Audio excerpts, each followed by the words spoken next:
Sino nga ba ang hindi hahanga sa isang Eman Calo, mga idol? Isang manlalaro na laging dala ang kanyang kulit, husay, energy at pagiging humble sa loob ng court, hindi na rin maikakaila na marahil, isa na siya ngayon sa pinakasikat at pinakakilalang player sa mga ligang labas.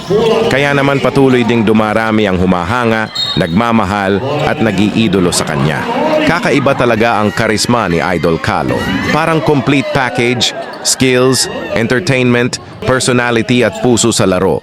Pero higit sa lahat, anuman ang narating niya ngayon, nananatili ang kanyang tiwala sa Diyos at pagiging mapagkumbaba. Makulit man sa court at mahilig magpasaya ng mga tao, pero kapag dumating na ang mga crucial moments at kailangan siya ng kanyang koponan, asahan mong all-out performance ang ibibigay ni Calo. Kulit sa court, husay sa laro, humble sa buhay, kaya naman hindi nakapagtataka kung bakit maraming nagsasabing idol talaga si Eman Calo. Alam kong malayo-layo ba aking lalakarin para lang makuha lahat ng mga hangarin. Kahit na hindi ko pa masabi kung meron ba nangyayari, tutuloy dahil kung ipitigil ay wala rin.